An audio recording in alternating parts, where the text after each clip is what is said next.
ma femme m'a jeté son alliance au visage en disant « Ce soir, je suis célibataire » avant de disparaître toute la nuit.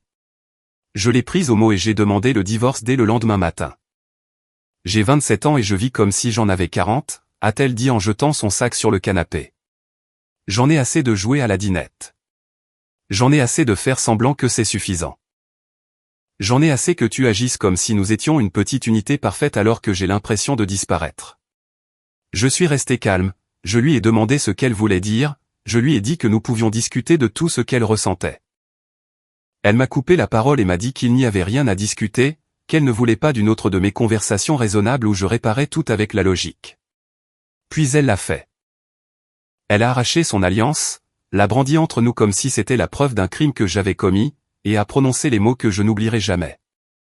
Cette bague est le symbole de ma disparition. Elle l'a jetée de toutes ses forces directement sur ma poitrine. Elle m'a frappé et est tombée, et le bruit qu'elle a fait en touchant le sol a été la chose la plus forte que j'ai jamais entendue. Je suis célibataire ce soir, a-t-elle déclaré en reprenant son sac à main, me disant de ne pas l'attendre, de ne pas appeler, de ne rien faire. Et elle est partie. Je suis resté là pendant peut-être 10 minutes à fixer la porte. Je ne ressentais pas de colère. Je ne ressentais pas de tristesse. J'ai ressenti cette étrange clarté comme si quelqu'un venait d'allumer toutes les lumières dans une pièce sombre. Elle venait de me dire, devant Dieu dans notre appartement et par ses propres choix, qu'elle se considérait comme célibataire, pas séparée, n'ayant pas besoin d'espace, célibataire. J'ai ramassé la bague et au lieu de la mettre dans un endroit sentimental, je l'ai posée sur le comptoir comme une pièce à conviction sur une scène de crime. Ensuite, j'ai fait ce que n'importe quel homme avec un peu de jugeote ferait en 2026. J'ai commencé à tout documenter. J'ai ouvert mon application de notes et j'ai rédigé la chronologie. Son heure d'arrivée, ses mots exacts du mieux que je pouvais m'en souvenir, le fait qu'elle ait jeté la bague, le fait qu'elle soit partie après s'être déclarée célibataire. J'ai vérifié notre forfait téléphonique, activé les autorisations d'enregistrement des appels pour ma protection, et me suis assuré que ma sauvegarde en nuage était active. Ensuite, j'ai essayé de l'appeler, directement sur la messagerie vocale. J'ai attendu 20 minutes, j'ai réessayé, messagerie vocale. À la 5e tentative, vers 21h30, elle a décroché.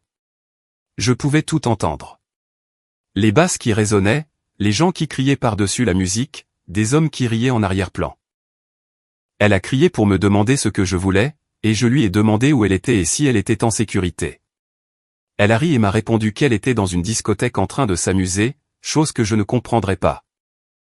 J'ai entendu une voix d'homme près d'elle dire quelque chose que je n'ai pas pu déchiffrer, et elle a gloussé, puis m'a répété qu'elle n'était pas ma femme ce soir, qu'elle faisait ce qu'elle voulait avec qui elle voulait. Puis elle a raccroché. J'ai sauvegardé le journal des appels, pris une capture d'écran, fait une sauvegarde. Ensuite, je me suis assis sur le canapé et j'ai simplement respiré. Ce n'était pas une dispute. Ce n'était pas une mauvaise passe. C'était une décision unilatérale de faire exploser notre mariage. Et elle l'avait documenté elle-même. Vers 22h15, mon téléphone a vibré. C'était une photo. Elle était dans un bar sur les toits, assise entre deux hommes que je n'avais jamais vus auparavant, un verre à la main, un immense sourire sur le visage. La légende disait, « Je parie que tu aimerais être plus amusant ». J'ai fixé cette photo pendant un long moment, pas parce qu'elle me blessait. Je veux dire, c'était le cas, mais surtout parce que j'ai réalisé qu'elle venait de me remettre tout ce dont j'aurais besoin. J'ai pris des captures d'écran, je les ai sauvegardées à 3 endroits différents, et j'ai créé un dossier dans mes courriels avec les horodatage. Je n'ai pas répondu à la photo. Je n'ai pas réagi. Je ne lui ai rien donné qu'elle puisse utiliser plus tard. Je l'ai juste enregistré. À 23h, j'étais assis à la table de ma cuisine avec mon ordinateur portable ouvert, à rechercher des avocats spécialisés en divorce à Paris. J'en ai trouvé un qui avait de bonnes critiques, spécialisé dans les cas très conflictuels, et qui avait la réputation d'agir vite. À 23h58, j'ai appelé sa ligne d'urgence. Il a décroché à la 3e sonnerie, avait l'air alerte, et je lui ai donné la version la plus courte possible. Je lui ai dit que ma femme m'avait jeté son alliance, s'était déclarée célibataire, était partie, m'avait envoyé une photo en compagnie d'autres hommes, et avait dit qu'elle faisait ce qu'elle voulait. J'ai expliqué que j'avais des enregistrements, des captures d'écran et des horodatages pour tout. Il y a eu un silence. puis il a dit quelque chose qui a détendu tout mon corps. Elle vient de vous donner le dossier complet, a-t-il affirmé, me conseillant de ne rien supprimer, de ne pas la contacter à moins qu'elle ne me contacte en premier, et de le retrouver à son cabinet lundi matin à 8 heures. J'ai raccroché et j'ai réalisé que je n'avais plus peur. J'en avais juste fini. Elle pensait que c'était une punition, elle croyait pouvoir sortir, vivre son envie d'indépendance et rentrer à la maison pour me trouver là, attendant comme un enfant grondé, prêt à m'excuser d'être ennuyeux. Mais quand elle repasserait cette porte, les papiers seraient déjà en route. Je suis allé me coucher cette nuit-là et j'ai mieux dormi que je ne l'avais fait depuis 2 mois. Car pour la première fois depuis longtemps, je savais exactement ce que je faisais. Cette partie nous a montré qu'il n'a pas couru après elle ni supplié, il a documenté. Les 8 semaines de signaux d'alarme n'étaient pas une phase. C'était un schéma qui menait à ce moment précis. Quand quelqu'un se déclare célibataire et fournit des preuves photographiques, ce n'est pas une erreur. C'est une décision. Elle est rentrée le dimanche matin en s'attendant à une conversation, mais la machine était déjà en marche. J'ai entendu sa clé dans la serrure vers 10h30. J'ai entendu son sac tomber dans le couloir. J'ai entendu ses pas ralentir quand elle m'a vu assis à la table de la cuisine avec un café et mon ordinateur portable. Elle avait l'air épuisée, le mascara coulé, les cheveux en bataille, portant la même robe que vendredi soir. Elle a essayé de sourire, ce petit sourire d'excuse comme si nous venions de nous disputer bêtement à propos de la vaisselle. Elle a demandé si nous pouvions parler, d'une petite voix prudente. J'ai levé les yeux vers elle et je lui ai dit de vérifier ses courriels. Son visage a affiché de la confusion. Puis elle a sorti son téléphone et j'ai regardé son expression changer au fur et à mesure qu'elle faisait défiler l'écran. Ses yeux se sont écarquillés, sa bouche s'est ouverte, et elle m'a regardé comme si je venais de mettre le feu à l'appartement. Elle a brandi son téléphone en demandant ce que c'était que ce désordre, disant que je demandais le divorce. J'ai pris une gorgée de mon café et je lui ai rappelé qu'elle m'avait jeté son alliance et qu'elle m'avait dit qu'elle était célibataire, que je l'avais simplement prise au mot. Elle s'est mise à faire les 100 pas, les mains tremblantes, affirmant que ce n'était qu'une nuit, qu'elle était en colère et qu'elle ne le pensait pas comme ça. Je suis resté calme et je lui ai fait remarquer qu'elle m'avait envoyé une photo en compagnie de 2 hommes et une légende se moquant de moi. Qu'elle m'avait dit sur une ligne enregistrée qu'elle faisait ce qu'elle voulait avec qui elle voulait. Elle a arrêté de faire les 100 pas et sa voix est devenue tranchante, me demandant si je l'avais enregistré, qualifiant cela de comportement possessif, disant que c'était exactement la raison pour laquelle elle avait besoin d'espace. J'ai secoué la tête et j'ai expliqué qu'il y avait une différence entre documenter et contrôler. Elle a essayé une autre approche, s'asseyant en face de moi, essayant de prendre ma main.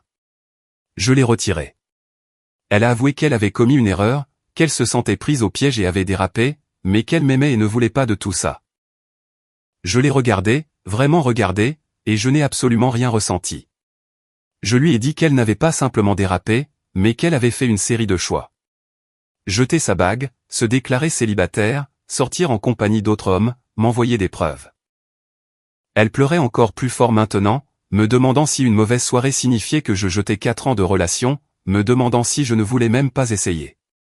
Je me suis levé, j'ai versé le reste de mon café dans l'évier, et je lui ai demandé qui avait jeté l'autre. « C'est toi qui as jeté la bague », ai-je répondu.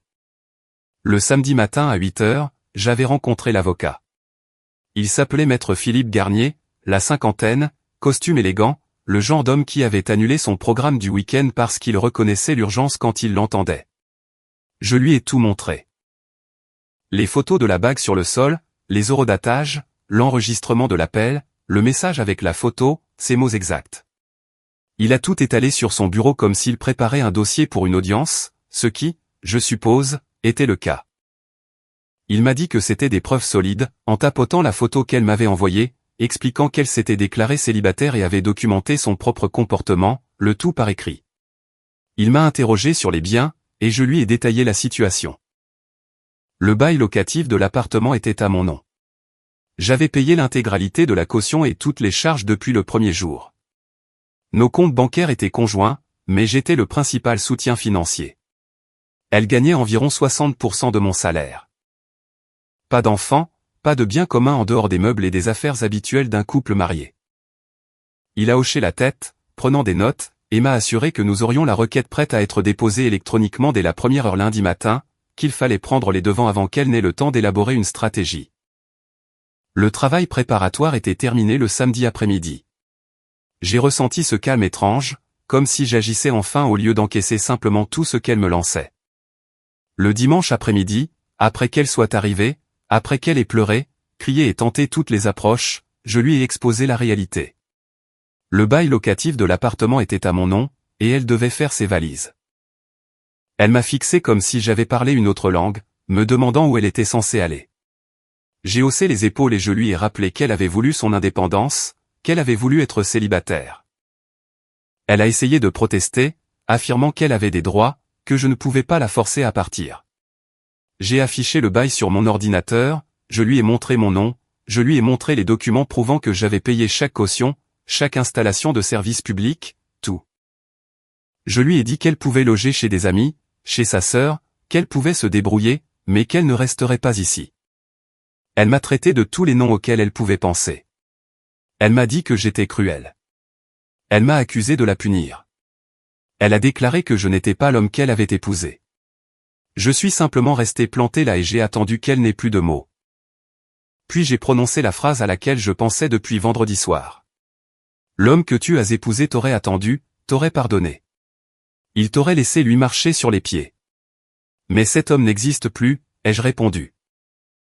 Elle a fait 2 valises, pleurant tout le temps, claquant les tiroirs et marmonnant que j'allais le regretter. J'ai changé le code de la porte à la seconde où elle est sortie, j'ai envoyé un courriel au gardien de l'immeuble pour le prévenir de la situation, et j'ai passé le reste de la journée de dimanche à décrocher nos photos de mariage.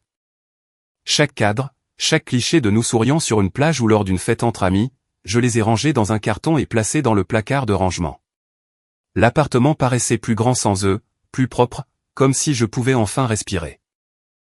Le lundi matin, Maître Garnier a déposé la requête électroniquement via le système judiciaire. Le lundi après-midi, c'était officiellement enregistré au tribunal judiciaire de Paris. Et le mercredi matin, elle a reçu la signification des actes par huissier à son bureau. Je le sais parce que sa sœur m'a appelé en hurlant à ce sujet, criant à quel point il était humiliant de se faire signifier les papiers au travail. J'ai gardé une voix calme et je lui ai suggéré que ma femme contacte mon avocat. Puis j'ai raccroché. J'ai bloqué sa sœur, bloqué sa mère, bloqué toutes les personnes de son côté dont je savais qu'elles allaient lancer la campagne de culpabilisation. Mon téléphone a explosé pendant 1 heure. Des messages arrivaient de numéros que je ne reconnaissais pas. Des gens m'assuraient que je faisais une énorme erreur, que j'agissais de manière irréfléchie, que le mariage repose sur le pardon. Je les ai tous supprimés un par un. Avez-vous déjà remarqué à quel point les personnes qui n'ont jamais été dans votre situation ont toujours les opinions les plus tranchées sur ce que vous devriez faire? Vers 16 h ce mercredi-là, elle s'est présentée dans le hall de mon immeuble. Le gardien m'a appelé pour me demander si je voulais qu'il la fasse monter. J'ai refusé et je lui ai chargé de lui faire savoir que je n'étais pas disponible. Mais je suis descendu quand même car je savais qu'elle ne partirait pas avant d'avoir dit ce qu'elle était venue dire. Elle se tenait près des ascenseurs et avait clairement fait des efforts. Coiffée, maquillage parfait, portant la robe que j'avais toujours dit aimer. Elle m'a vu et tout son visage s'est illuminé comme si ça allait marcher. Elle s'est avancée vers moi et m'a supplié de lui accorder juste 5 minutes. J'ai croisé les bras et je l'ai invitée à dire ce qu'elle avait à dire. Elle a pris une inspiration et je pouvais la voir essayer d'organiser ses pensées, cherchant les mots justes qui me feraient craquer. Elle a admis avoir été horrible, qu'elle le savait et ne le niait pas, mais que c'était une soirée de stupidité, et que j'étais prêt à tout terminer. Je n'ai pas bougé et je lui ai rétorqué que ce n'était pas l'histoire d'une seule nuit, qu'il s'agissait de 8 semaines de distance, de messages effacés, de rentrées tardives, puis d'une nuit où elle avait officialisé la chose. Elle a de nouveau tendu la main vers la mienne. J'ai reculé. Elle s'est dit effrayée. Effrayée de me perdre, effrayée d'être seule, terrifiée à l'idée de venir de détruire la meilleure chose de sa vie, et cette fois les larmes étaient réelles. Je l'ai regardée et, pendant 1 seconde, j'ai presque ressenti quelque chose, presque. On ne peut pas dégoupiller une grenade puis demander à recoller les morceaux, ai-je répondu. Elle sanglotait maintenant, demandant si c'était tout. Si 4 années s'envolaient juste comme ça. J'ai hoché la tête et confirmé que c'était exactement ça. Je suis remonté et elle ne m'a pas suivi. J'ai regardé par ma fenêtre alors qu'elle restait dans le hall pendant encore 10 minutes, puis elle est finalement sortie dans la rue et est montée dans un taxi. Mon téléphone a vibré une dernière fois, un message de sa part m'avertissant que j'allais regretter cela. Je l'ai supprimé, j'ai bloqué son numéro et je me suis assis sur mon canapé. L'appartement était silencieux, complètement silencieux, et pour la première fois depuis des mois, il ne semblait pas étouffant. J'avais l'impression qu'il m'appartenait. Le jeudi, j'ai reçu un appel de Maître Garnier m'informant qu'elle avait engagé un avocat et réclamé une prestation compensatoire ainsi que la moitié de la valeur de l'appartement. Je n'étais pas surpris et je lui ai demandé si elle pouvait réellement l'obtenir. Il a ri et a expliqué qu'elle pouvait demander, mais que nous avions des preuves d'abandon, sa déclaration de célibat, et que le bail était à mon nom avec la preuve de ma contribution financière exclusive. Il m'a annoncé que nous avions une audience préliminaire dans 6 semaines et que je devais me préparer à ce qu'elle arrive en jouant les victimes.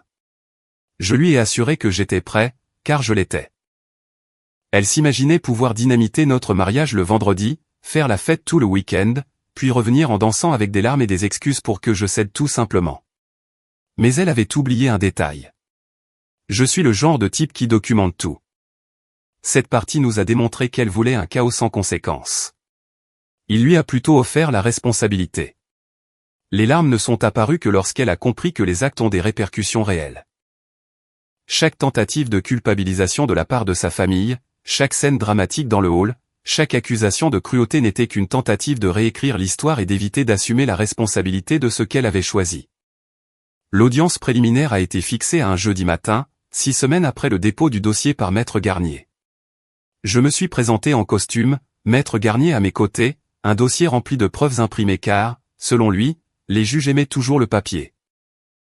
Elle est entrée avec 10 minutes de retard, accompagnée de son avocat, un type d'une trentaine d'années qui avait l'air de préférer être n'importe où ailleurs. Elle était habillée de façon classique, très peu maquillée, les cheveux tirés en arrière, toute l'esthétique de l'épouse bafouée. Nous nous sommes assis de part et d'autre de la salle d'audience et elle refusait de me regarder, se contentant de chuchoter à son avocat et de se tamponner les yeux avec un mouchoir. La juge était une femme d'une 50aine d'années, au visage impassible, et elle a expédié les préliminaires rapidement. L'avocat de mon ex-femme s'est levé le premier et m'a dépeint comme quelqu'un de froid et d'impulsif, affirmant que j'avais demandé le divorce après une seule dispute, que j'avais jeté ma femme à la rue sans nulle part où aller, que j'avais refusé toute tentative de réconciliation. Il a tourné l'histoire comme si je l'avais abandonnée, et non l'inverse. Ensuite, Maître Garnier s'est levé et a déposé les preuves comme s'il posait des cartes sur une table. Il a montré les photos de la bague par terre, a diffusé l'enregistrement audio de son appel téléphonique depuis la discothèque où elle se déclarait célibataire, a exhibé le message avec sa photo en compagnie de 2 hommes accompagnés de la légende moqueuse. Son avocat a tenté de s'y opposer, prétextant que l'enregistrement avait été obtenu sans consentement, mais Maître Garnier avait déjà vérifié la loi sur le consentement à une partie en droit français applicable dans ce contexte. La juge a observé la photo longuement, puis s'est tournée vers ma femme avant de lui demander directement si elle avait envoyé ce message. Ma femme a hoché la tête, d'une voix à peine audible, confirmant que c'était le cas, mais arguant qu'elle était ivre et en colère et qu'elle ne le pensait pas. La juge a demandé ce qu'elle voulait dire en annonçant à son mari qu'elle était célibataire et qu'elle sortait en compagnie d'autres hommes. Ma femme a commencé à pleurer, déclarant qu'elle s'était sentie étouffée dans ce mariage, qu'elle avait eu besoin d'espace et avait commis une terrible erreur. La juge ne semblait pas compatissante, elle avait juste l'air fatiguée. Elle m'a demandé si j'avais la moindre intention de me réconcilier. J'ai répondu par la négative, que la confiance une fois brisée de façon si totale ne pouvait être réparée. La juge a rendu des ordonnances provisoires. J'ai conservé l'appartement. Les comptes conjoints ont été gelés dans l'attente du partage des biens.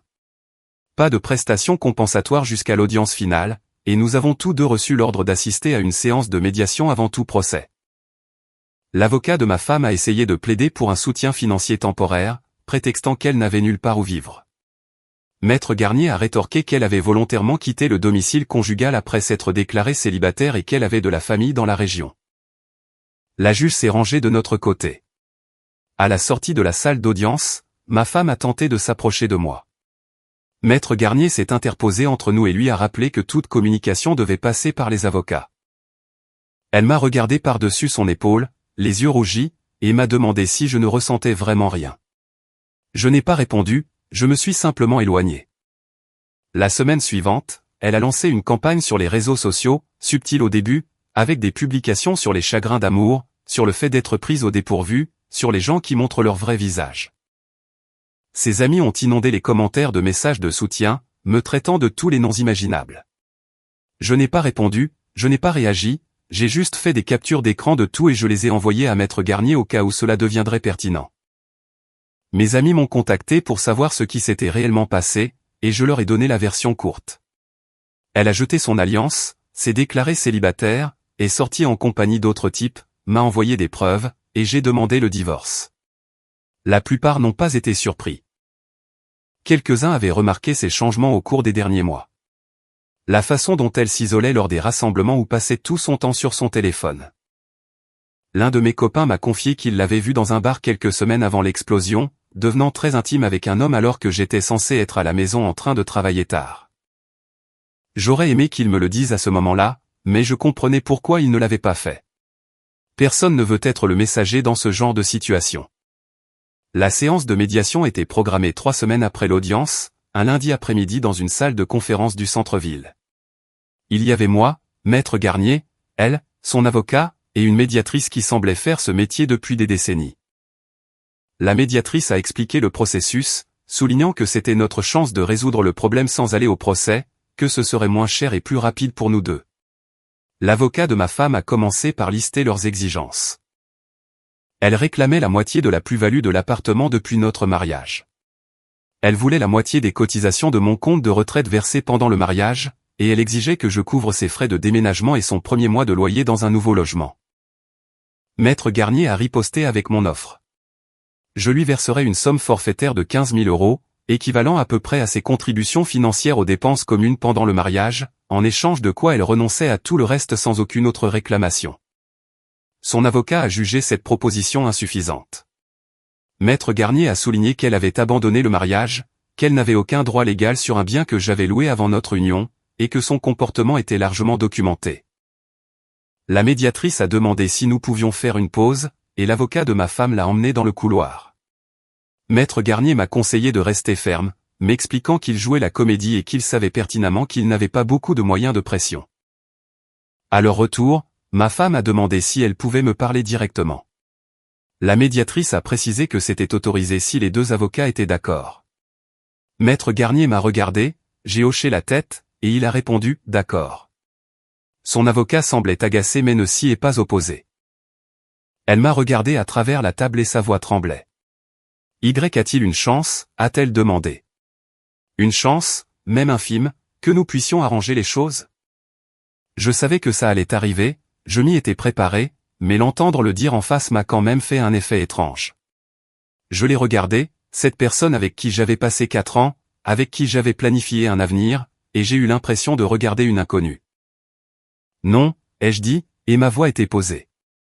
Elle a fermé les yeux comme si je l'avais frappée. Et quand elle les a rouverts, ils étaient remplis de colère au lieu de tristesse. « Je te déteste », a-t-elle lancé assez fort pour que la médiatrice se redresse, mal à l'aise, me disant qu'elle me haïssait d'avoir abandonné, d'être si froid, de ne même pas essayer. Je n'ai pas réagi, je suis resté assis là à attendre qu'elle finisse. « Très bien », ai-je répondu. Cela rend les choses plus faciles. Son avocat a posé une main sur son bras, lui a chuchoté quelque chose, et elle s'est rassise sur sa chaise en respirant bruyamment. La médiatrice a demandé si nous avions besoin d'une autre pause, mais j'ai refusé. Je voulais en finir. L'avocat de mon ex-femme a discuté avec elle pendant quelques minutes, puis est revenu avec une contre-proposition, 25 000 €, et je couvre ses frais d'avocat. Maître Garnier m'a regardé. J'ai secoué la tête. Nous nous étions déjà mis d'accord sur notre plafond, et c'était au-dessus. Maître Garnier leur a annoncé que l'offre restait à 15 000 €. À prendre ou à laisser, et s'ils voulaient aller au procès, nous serions ravis de laisser un juge examiner toutes les preuves en audience publique. Cela a attiré leur attention. Son avocat a demandé un instant, a de nouveau emmené ma femme dehors, et quand ils sont revenus, elle avait l'air vaincue. Elle a accepté les conditions. Nous avons signé l'accord de règlement sur place. La médiatrice a servi de témoin, et c'était fait. Le divorce serait finalisé dans 60 jours, le délai d'attente standard, mais le partage des biens était réglé. Je lui ai fait un chèque de 15 000 €. Elle a signé une renonciation à toute réclamation, et nous étions légalement séparés. Alors que nous rassemblions nos affaires, elle s'est arrêtée à la porte et m'a regardé une dernière fois. Elle n'a rien dit, elle m'a juste dévisagé comme si elle essayait de mémoriser mon visage ou peut-être de comprendre comment nous en étions arrivés là. Puis elle est partie. Maître Garnier m'a serré la main et m'a félicité d'avoir géré la situation à la perfection. Selon lui, la plupart des hommes dans ma position auraient cédé au chantage émotionnel. Je l'ai remercié, j'ai réglé le solde de ses honoraires et je suis sorti sous le soleil de l'après-midi, me sentant plus léger que je ne l'avais été depuis des mois. 60 jours plus tard, j'ai reçu le courriel du tribunal. Dissolution finalisée. Mariage légalement terminé. J'étais assis à mon bureau au travail quand il est arrivé et je l'ai juste fixé pendant 1 minute. 4 années terminées, réduite à une pièce jointe au format PDF. Je l'ai transféré sur ma boîte personnelle pour mes archives, puis je me suis remis au travail. Ce week-end-là, j'ai réaménagé tout l'appartement, déplacé les meubles, acheté de nouveaux draps, accroché de nouveaux tableaux. Je voulais que cet espace me ressemble, que ce ne soit plus le nôtre, ni le musée de quelque chose de mort. J'ai recommencé à courir, chose que j'avais arrêtée lors de notre mariage parce qu'elle prétendait que j'y consacrais trop de temps. J'ai fait une escapade d'un week-end à Bordeaux, tout seul. Pas de plan, pas d'emploi du temps. J'ai obtenu une promotion 3 mois plus tard, le genre de poste pour lequel je travaillais, mais j'avais été trop distrait pour m'y investir pleinement. Ma vie a recommencé à me sembler mienne, comme si je la vivais au lieu de la jouer. Les gens me demandaient si je fréquentais quelqu'un, et je répondais, non, pas encore. Que j'avais besoin de temps pour me rappeler qui j'étais en dehors du rôle de mari. La vérité, c'est qu'elle ne me manquait pas. L'idée de stabilité me manquait, l'idée de partenariat, mais elle ne me manquait pas personnellement. Et cela m'a dit tout ce que j'avais besoin de savoir pour être sûr d'avoir fait le bon choix. Commentaire, je pense souvent à ces moments où l'on réalise qu'il est temps de se respecter vraiment. Poser des limites claires n'est pas un acte de froideur, mais une façon de protéger sa propre paix. J'ai compris que prendre ses responsabilités est la base d'une vie plus sereine. La guérison commence quand on choisit de ne plus tolérer ce qui nous blesse au quotidien. Garder de la gentillesse pour soi-même reste essentiel, même dans les situations difficiles.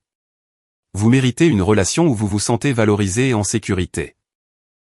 Choisir la tranquillité plutôt que le tumulte demande du courage, mais apporte une vraie liberté. Prenez le temps de réfléchir à ce que vous acceptez dans votre vie. Chaque jour est une occasion de construire quelque chose de plus beau pour vous. Je suis convaincu que vous avez en vous la force nécessaire pour avancer avec sérénité et confiance. Si vous avez aimé, n'oubliez pas de laisser un commentaire et de soutenir la chaîne en vous abonnant. À bientôt pour les prochaines stories.